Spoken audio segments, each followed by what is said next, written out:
ஆண்டவரும் இரட்சகருமாகிய இயேசு கிறிஸ்துவின் நாமத்தினாலே மீண்டும் ஒருமுறை கூட God Goes Ministries மூலமாக இந்த கால வேளையில் உங்களை சந்திப்பதில் பெரும் மகிழ்ச்சி அடைகிறேன். ஆண்டவருடைய பெரிதான கிருபையினாலே 6 மாதங்களை கடந்து 7வது மாதத்தினை காண செய்த தேவனுக்கு கோடான கோடி ஸ்தோத்திரமும் கனமும் மகிமையும் உண்டாவதாக. கடந்த நாட்களிலே தேவனாகிய கர்த்தர் நாம் அனுபவித்த பாடுகளை அறிந்திருக்கிறார். அதை தாங்க பலனையும் தந்திருக்கிறார். அதனால் உண்டான மகிமையையும் மேன்மையையும் வரப்போகிற நாட்களில் நமக்கு நிச்சயமாக உண்டாக போகிறது. நம்முடைய சூழ்நிலைகள், தனிப்பட்ட வாழ்க்கையில் இருக்கிற நெருக்கங்கள் ஒரு விதத்தில் அழுத்தி கொண்டிருக்கலாம். ஆனாலும் தேவனுடைய வார்த்தை சொல்லுகிறபடியே கர்த்தர் ஏற்ற காலத்தை வைத்திருக்கிறார். அந்த ஏற்ற காலத்தை இந்த நாட்களிலே நாம் நிச்சயம் காணப்போகிறோம். என்னோடு சேர்ந்து தேவனை நம்பி அவருடைய நாமத்தினாலே காத்திருங்கள். நிச்சயம் வெற்றி சிறப்போம். கர்த்தருடைய முழுமையான ஆசீர்வாதங்களை பரிபூர்ணமாக பெற்றுக்கொள்ள நீங்கள் ஆயத்தமுள்ளவர்களாக இருப்பீர்கள் என்று விசுவாசிக்கிறேன். கர்த்தர் தாமே இந்த மாதத்திலே நம்மையும் நம் குடும்பத்தினரையும் வெற்றி சிறக்க செய்வாராக. ஆமென்.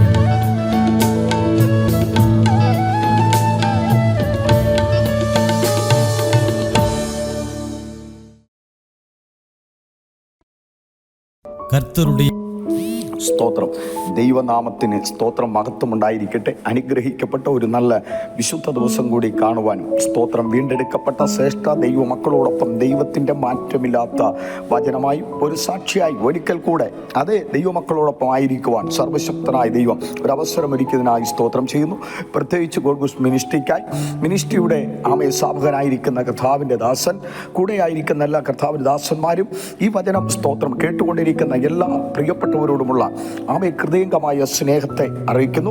അല്പസമയത്തെ ചിന്തയ്ക്കായി ആധാരമായി ദൈവം നമ്മളെ ഏൽപ്പിച്ചിരിക്കുന്ന തിരുവചനത്തിലേക്ക് നമ്മുടെ വിലപ്പെട്ട ശ്രദ്ധകളെ സ്തോത്രം പ്രാർത്ഥനാപൂർവം സ്വീകരിക്കാം. സ്തോത്രം. വിശുദ്ധ വേദപുസ്തകത്തിൽ പുറപ്പാട് പുസ്തകം 3-ാം അധ്യായം സ്തോത്രം 1 മുതൽ വായിക്കുമ്പോൾ യേശു ക്രിസ്തുവിൻ്റെ സ്തോത്രം ഇടപെടൽ മോശയ്ക്ക് ഉണ്ടാകുന്നത് നമുക്ക് കാണാൻ കഴിയും. എന്നാൽ അതിൻ്റെ 7-ാം വാക്യമാണ് നമ്മുടെ സ്തോത്രം പ്രസംഗ വിഷയം. സ്തോത്രം 7-ാമത്തെ വാക്യം. സ്തോത്രം 7-ാമത്തെ വാക്യത്തിൽ മോശയോട് കത്തുന്ന മുൾപ്പടപ്പിൽ നിന്നുകൊണ്ട് കർത്താവ് യേശു ക്രിസ്തു വിളിച്ചു പറയുന്നു. സ്തോത്രം. മോശയെ, എൻ്റെ ജനത്തിൻ്റെ കഷ്ടത ഞാൻ കണ്ടു. സ്തോത്രം 2 പ്രാവശ്യം എടുത്തു പറയുന്നു. ഊഴിയ വേലക്കാർ നിമിത്തമുള്ള സ്തോത്രം അവരുടെ നിലവിളി ഞാൻ കേട്ടു. സ്തോത്രം. 1, നമ്മുടെ കഷ്ടത കാണുന്ന ദൈവം. 2, ഊഴിയ വേലക്കാർ നിമിത്തം എന്ന് പറഞ്ഞാൽ ശത്രു നിമിത്തമുള്ള സ്തോത്രം അടിമനുഖങ്ങളിൽ ഇരിക്കുന്ന 430 വർഷക്കാലം 4.5 നൂറ്റാണ്ട് അടിമനുഖത്തിലിരുന്ന ഇസ്രായേൽ ജനത്തിന്റെ നിലവിളി ഞാൻ കേട്ടു. സ്തോത്രം. 2 കാര്യം വ്യക്തമാണ്. 1, ജനത്തിന്റെ കഷ്ടത കാണുന്ന ദൈവം. സ്തോത്രം. 2, ദൈവജനത്തിന്റെ നിലവിളി കേട്ട് ഇറങ്ങി വന്ന് ആ സ്ഥിതിക്ക് മാറ്റം വരുത്തുന്ന നമ്മുടെ കർത്താവ് യേശു ക്രിസ്തു. വിശുദ്ധ വേദപുസ്തകം വ്യക്തമായി വിളിച്ചു പറയുന്നു, മോശയ്ക്ക് 80 വയസ്സ്. അതേ സ്തോത്രം മിഥ്യോമിൽ ഇത്രോവിന്റെ ആടുകളെ മേച്ചുകൊണ്ടിരിക്കുമ്പോൾ സ്തോത്രം ഓരോ പർവ്വതത്തിൽ അതേ സ്തോത്രം ആടുകളെ വിട്ടുകൊണ്ട് നിൽക്കുമ്പോൾ കത്തുന്ന മുൾപ്പടപ്പ് കാണുകയാണ്. കത്തുന്ന മുൾപ്പടപ്പ് കണ്ട് ഇത് എന്ത് എന്നറിയാൻ വേണ്ടി മോശ നടന്നെടുക്കുമ്പോൾ ആ കത്തുന്ന മുൾപ്പടപ്പിനകത്തു നിന്നുകൊണ്ട് യഹോവയായ ദൈവം സ്തോത്രം, മോശേ നീ നിൽക്കുന്ന സ്ഥലം വിശുദ്ധ സ്ഥലമായിരിക്കാൻ. മോശേ എന്ന് വിളിച്ചിട്ട്, നീ നിൽക്കുന്ന സ്ഥലം വിശുദ്ധ സ്ഥലമായിരിക്കാൻ കാലിലെ ചെരുപ്പ് അടിച്ചിട്ടിട്ട് വരണം. നിന്നോട് എനിക്ക് ചില കാര്യങ്ങൾ പേഴ്സണലായി സംസാരിക്കുവാനുണ്ട്. എൻ്റെ ജനത്തിൻ്റെ കഷ്ടത ഞാൻ കണ്ടിരിക്കുന്നു. സ്തോത്രം. മറ്റാരും ജനത്തിൻ്റെ കഷ്ടത കണ്ടില്ല. നമുക്കറിയാം സ്തോത്രം. ഇസ്രായേൽ യാക്കോബിന്റെ സന്തതിയെ ഇസ്രായേലാക്കി മാറ്റി വർദ്ധിപ്പിച്ചു. മിസ്രൈമിൽ ഇന്ന് അവർ അടിമനുഖത്തിലിരിക്കുന്നു. അടിമനുഖം എന്ന് പറഞ്ഞാൽ സാധാരണ അടിമനുഖമല്ല. സ്തോത്രം. വിവിധ തരത്തിലുള്ള കഷ്ടതകൾ അവരനുഭവിച്ചു കൊണ്ടിരിക്കുന്നു. ഒരു കാരണവശാലും മുന്നേറുവാൻ കഴിയാത്ത സാഹചര്യങ്ങൾ. എത്രയോ കുടുംബങ്ങൾ, വ്യക്തികൾ ഇന്നും സ്തോത്രം അന്നും അതേ സ്തോത്രം ഒരുപാട് അടിമനുഖത്തിലായിരിക്കുന്നു. ചിലവർ രോഗത്തിന്റെ അടിമനുഖത്തിലായിരിക്കുന്നു. ചിലവർ കടഭാരത്തിന്റെ അടിമമുഖത്തിലായിരിക്കുന്നു. ചിലവർ സ്തോത്രം കുടുംബത്തിനകത്ത് സമാധാനമില്ലാത്ത അടിമമുഖത്തിലായിരിക്കുന്നു. പലവിധമായ പ്രശ്നങ്ങളിൽപ്പെട്ട് ജീവിതമൊക്കെ തകർന്നിരിക്കുന്ന, നിലവിളിച്ചു കൊണ്ടിരിക്കുന്ന ഒരു നിലവിളിയുടെ ശബ്ദം നമുക്ക് വിശുദ്ധ വേദപുസ്തകത്തിൽ കാണാൻ കഴിയുന്നു. അതുകൊണ്ട് സ്തോത്രം, ദൈവജനത്തിന്റെ കഷ്ടത കാണുന്ന ഒരേ ഒരു വ്യക്തി കർത്താവ് യേശു ക്രിസ്തുവാണ്. മറക്കരുത്. പുതിയ നിയമം ബൈബിളിൽ നമ്മൾ പഠിക്കുമ്പോൾ ദൈവജനത്തിന്റെ കഷ്ടത കാണുകയും ആമേ കഷ്ടതയ്ക്ക് തക്കവണ്ണം നീക്കുപോക്ക് തരുന്ന ഒരു നല്ല കർത്താവിനെ നമുക്ക് കാണാൻ കഴിയുന്നു. നമുക്കറിയാം യേശു ക്രിസ്തു സ്തോത്രം ആമേ യെരിഹോവിലൂടെ നടന്നു പോകുമ്പോൾ തിമ്നായിയുടെ മകനായ ബർത്തിമായി നിലവിളിക്കുകയാണ്. ആ നിലവിളിക്ക് സ്തോത്രം തന്റെ കൂടെ ആയിരിക്കുന്ന യേശുവിൻ്റെ ശിഷ്യന്മാർ പോലും അത് സ്തോത്രം ആമയെ അതിനെ ശ്രദ്ധിക്കാതെ പോകുമ്പോൾ, കൂടെ ആയിരിക്കുന്ന പുരുഷാരം ശ്രദ്ധിക്കാതെ പോകുമ്പോൾ ആമയെ സ്തോത്രം യേശുവേ ദാവീദ് പുത്ര നീ എന്നോട് മനസ്സറിയണമേ എന്ന് പറഞ്ഞ് സ്തോത്രം തിമ്നായിയുടെ മകനായ ബർത്തിമായി നിലവിളിക്കുന്നു. ആ നിലവിളി കേട്ടുകൊണ്ട് യേശു തിരിഞ്ഞു നിന്നു. യേശു തിരിഞ്ഞു നിന്നിട്ട് അവനെ കൂട്ടിക്കൊണ്ടുവരുവാൻ പറഞ്ഞു. അവനെ കൂട്ടിക്കൊണ്ടുവരുമ്പോൾ യേശു ചോദിച്ചു, ഞാൻ നിനക്ക് എന്ത് ചെയ്തു തരണം? റബ്ബൂനി, എനിക്ക് കാഴ്ച പ്രാപിക്കണം. അവന് തലസമയത്ത് കാഴ്ച കൊടുക്കുവാനിടയായി. ആരൊക്കെ ദൈവസേനയിൽ നിലവിളിച്ചിട്ടുണ്ടോ അവരുടെ സ്ഥിതിക്ക് ദൈവം മാറ്റം വരുത്തിയിട്ടുണ്ട്. പ്രത്യേകിച്ച് ശ്രദ്ധിക്കണം, ദൈവമക്കളായിരിക്കുന്ന ഈ നാളുകൾ വചനം ശ്രദ്ധിച്ചുകൊണ്ടിരിക്കുന്ന ദൈവമക്കളെ വിടുവിക്കുവാൻ നിലവിളിക്കുന്നത് പലവിധമായ നിലവിളിയുണ്ട്. ഇരമ്യാവിന്റെ പുസ്തകം നമ്മൾ പഠിക്കുമ്പോൾ ഇരമ്യാവ് നിലവിളിക്കുകയാണ്. ഇരമ്യാവിനോട് ദൈവം ഇറങ്ങിച്ചെന്നിട്ട് പറയുന്നു, നീ എന്നെ നോക്കി നിലവിളിക്കാം. സാഹചര്യങ്ങൾ നോക്കിയല്ല, നിന്റെ തകർച്ച നോക്കിയല്ല, രാജ്യത്തെ നോക്കിയല്ല, രാജ്യത്തെ ഭരണ സംവിധാനങ്ങൾ നോക്കിയല്ല, വിടുവിക്കുവാൻ കഴിയാത്ത, രക്ഷിക്കുവാൻ കഴിയാത്ത സ്തോത്രം ആമേ ആരെയും നോക്കി നാം നിലവിളിക്കരുത്, നാം കരയരുത്. സ്തോത്രം ആമേ കരയുന്നുവെങ്കിൽ ദൈവസന്നിൽ കരയുക, നിലവിളിക്കുന്നുവെങ്കിൽ ദൈവസന്നിൽ നിലവിളിക്കുക. യേശുവേ നീ എന്നെ രക്ഷിക്കണമേ, എൻ്റെ കുടുംബത്തെ രക്ഷിക്കണമേ, എൻ്റെ കുഞ്ഞുങ്ങളെ രക്ഷിക്കണമേ. ഇന്നിരിക്കുന്ന സ്തോത്രം സാഹചര്യത്തിൽ നിന്ന്, ഇന്നിരിക്കുന്ന ആമയെ പലവിധമായ രോഗങ്ങളോ ദുഃഖങ്ങളോ പ്രയാസങ്ങളോ വേദനകളോ ആമയെ ഒറ്റപ്പെട്ട അനുഭവങ്ങളോ കണ്ണുനീരോ ആ അനുഭവങ്ങളിൽ നിന്ന് ദൈവം എന്നെ വിടുവിക്കണമേ, എൻ്റെ കുടുംബത്തെ വിടുവിക്കണമേ എന്ന് ആരൊക്കെ ഈ ദിവസങ്ങൾ ദൈവത്തോട് ആമയെ ദൈവസന്നിധിയിൽ നിന്ന് നിലവിളിക്കുന്നു, അവരെ വിടുവിക്കുവാൻ സ്വർഗത്തിലെ ദൈവം, സ്വർഗത്തിൽ അടങ്ങിയിരിക്കുന്ന ദൈവമല്ല, ദൈവത്തിന്റെ സ്വഭാവത്തെ ദൈവം വെളിപ്പെടുത്തുകയാണ്. ദൈവത്തിന്റെ ഇടപെടൽ ശക്തമായി അവിടെ വ്യാപരിക്കുകയാണ്. മോശേ, എൻ്റെ ജനത്തിന്റെ കഷ്ടത ഞാൻ കണ്ടു. ആമയെ സ്തോത്രം. ഒരുപക്ഷെ അപ്പൻ നമ്മുടെ കഷ്ടത കണ്ടു കാണില്ല, അമ്മ നമ്മുടെ കഷ്ടത കണ്ടു കാണില്ല. സ്തോത്രം. അവരൊക്കെ നോക്കുമ്പോൾ സ്വാഭാവികമായ ഒരു ജീവിതം നയിച്ചു പോകുന്നു. അവർക്ക് നമ്മുടെ ഹൃദയത്തിന്റെ വേദനയോ ആമയെ നാം അനുഭവിക്കുന്ന കഷ്ടതകളോ ശരിയായിട്ട് അങ്ങോട്ട് സ്തോത്രം മനസ്സിലാക്കുവാൻ ഉദ്ധരിപ്പാൻ കഴിയാത്ത സാഹചര്യങ്ങളായിരിക്കും. പക്ഷേ ദൈവം നമ്മുടെ കഷ്ടത കാണുന്ന ദൈവമാണ്. നമ്മുടെ കഷ്ടത കണ്ടിട്ട് മാറി നിൽക്കുന്ന സ്തോത്രം അകന്നു നിൽക്കുന്ന ഒരു ദൈവത്തെ അല്ല ഞാനും നിങ്ങളും ഈ ദിവസങ്ങളിൽ ആരാധിക്കുന്നത്. ആ കർത്താവ് സ്തോത്രം തന്റെ ജനത്തിന്റെ കഷ്ടത കണ്ടു. ഊഴിയ വേലക്കാർ നിമിത്തമുള്ള അവരുടെ സ്തോത്രം നിലവിളി ഞാൻ കേട്ടു.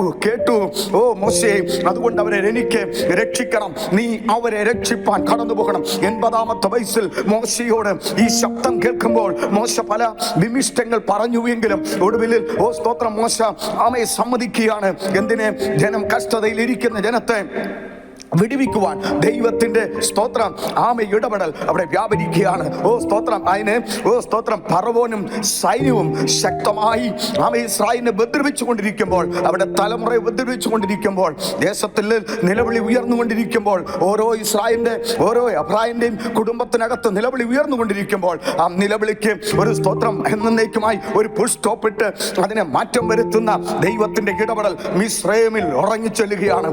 സ്തോത്രം. ഇന്ന് കാലം ഈ വചനം ആരെങ്കിലും വേദനയോടെ ദുഃഖകരമായ അനുഭവത്തിൽ ഒരുപക്ഷെ ഒരു കിടക്കയിൽ കിടന്നോ, ഒരു സ്തോത്രം ആമേ ഒരു യാത്രയിലോ സ്തോത്രം ഒരു ചർച്ചിനകത്തോ വീട്ടിനകത്തോ ഇരുന്ന് വചനം കേൾക്കുന്ന പ്രിയപ്പെട്ടവർ ഓർക്കണം, ആമേ സ്തോത്രം ഈ ദിവസങ്ങളിൽ നമ്മുടെ കഷ്ടത യഥാർത്ഥമായി കാണുന്ന സ്തോത്രം നമ്മുടെ കർത്താവ് നമ്മുടെ കഷ്ടതയിൽ കാണുന്ന മാത്രമല്ല ഇറങ്ങി വരും. നാം നിലവിളിക്കുന്നുവെങ്കിൽ യേശുവേ നീ എന്നെ വിടുവിക്ക എന്ന് നിലവിളിക്കുമ്പോൾ കണ്ണുനീരോട് നമ്മുടെ ഭാവങ്ങളെ ഏറ്റുപറഞ്ഞ് നമ്മുടെ കുറവുകളെ ദൈവസ്ഥനിൽ സമർപ്പിച്ച് നാം പ്രാർത്ഥിച്ച് ദൈവത്തോടെ നിലവിളിക്കുമെങ്കിൽ ആമേ സ്തോത്രം ഏത് വിഷയത്തിലും ദൈവം ഇറങ്ങി വന്ന് ആ വിഷയത്തിനകത്ത് ഒരു വലിയ സ്തോത്രം നീക്കുപോക്ക് തരാൻ, ഒരു വലിയ മാറ്റം തരുവാൻ, ഒരു വലിയ വിടുതൽ തരുവാൻ, ഒരു വലിയ ദൈവപ്രവൃത്തി വെളിപ്പെടുവാൻ, ഒരു വാഗ്ദത്തത്തെ തരുവാൻ കഴിവുള്ള കർത്താവായ യേശു ക്രിസ്തു ഈ പൽക്കാലം നമ്മുടെ നടുവിൽ ഇറങ്ങി വന്നിട്ടുണ്ട്.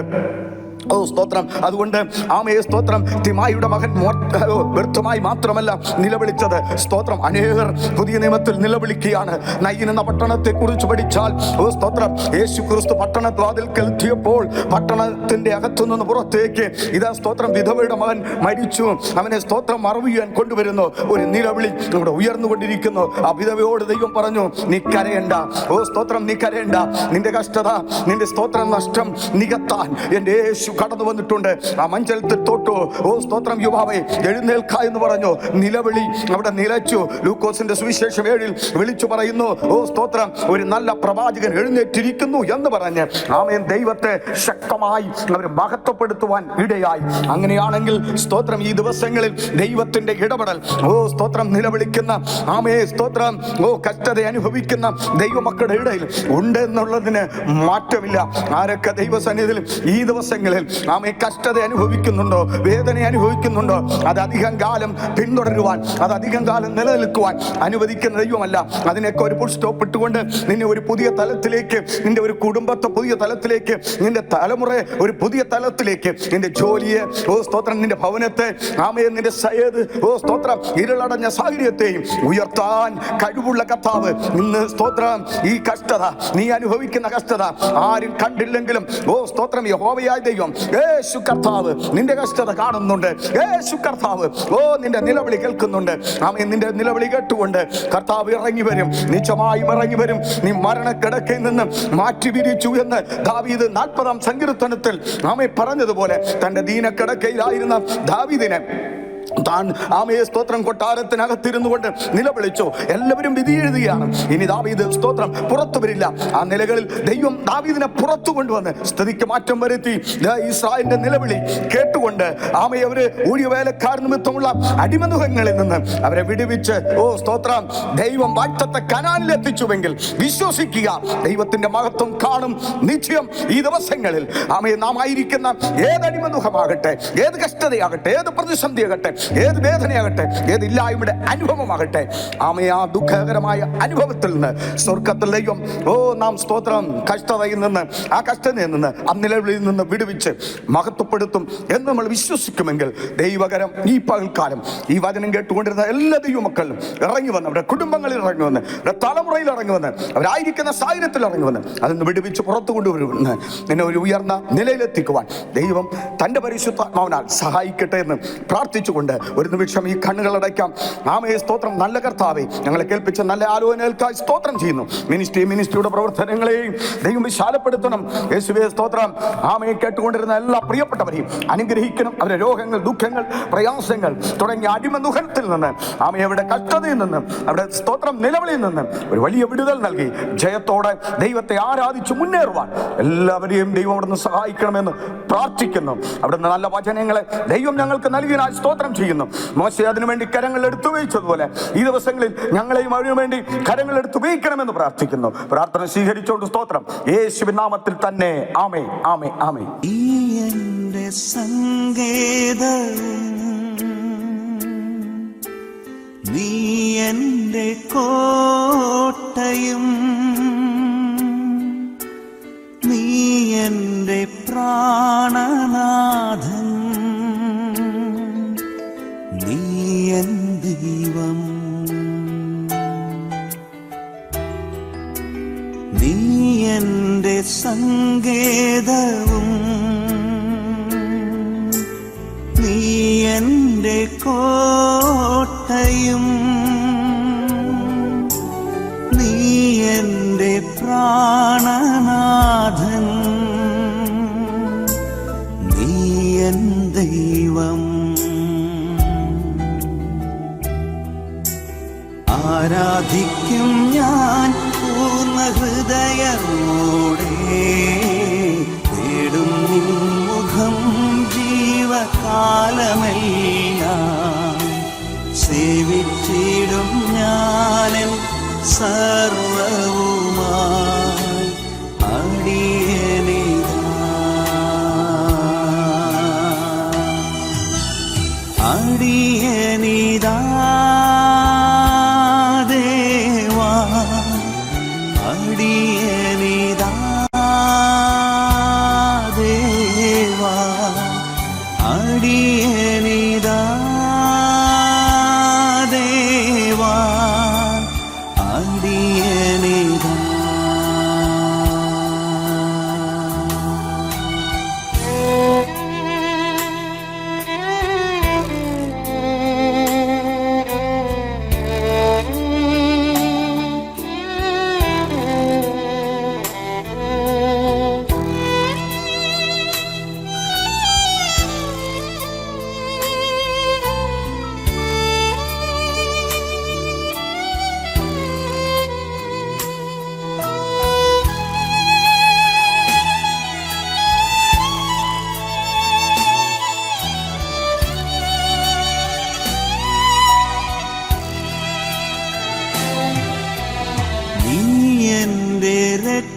രക്ഷകനും നീ എൻ്റെ വൈദ്യനും നീ എൻ്റെ ആലംബവും നീ എൻ ദൈവം നീ എൻ്റെ രക്ഷകനും നീ എൻ്റെ വൈദ്യനും നീ എൻ്റെ ആലംബവും നീ എൻ ദൈവം ആരാധിക്കും ഞാൻ പൂർണ്ണ ഹൃദയമോടെ തേടും നിൻ മുഖം ജീവകാലമെല്ലാം സേവിച്ചിടും ഞാനൻ സർവവുമായി അടിയണിതാ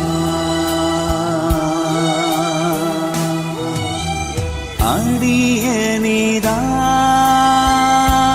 ദേവാ അടിയണിതാ ദേവാ അടിയണിതാ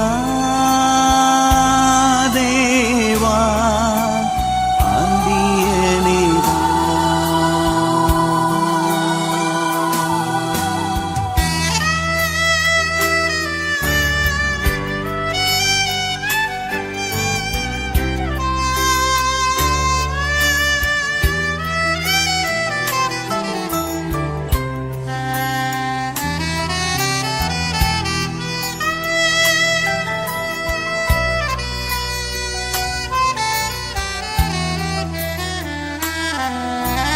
നീ എൻ്റെ പാലകനും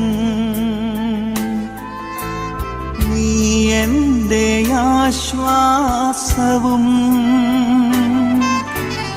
നീ എൻ്റെ മറവിടവും നീ എൻ ദൈവം നീ എൻ്റെ പാലകനും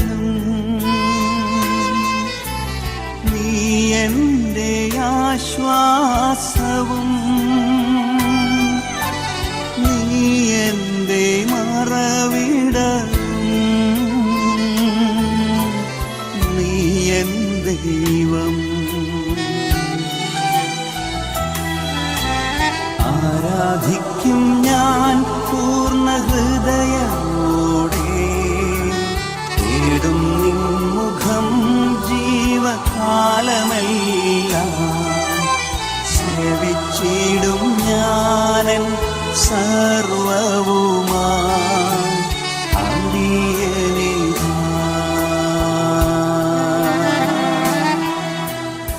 ആരാധിക്കും ഞാൻ പൂർണ്ണ ഹൃദയമോടെ തേടും നിൻ മുഖം ജീവകാലമെല്ലാം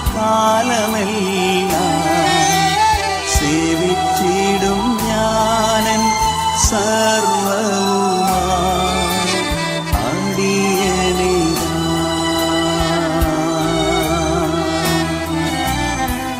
അടിയണിതാ ദേവാ അടിയണിതാ ദേവാ അടിയണിതാ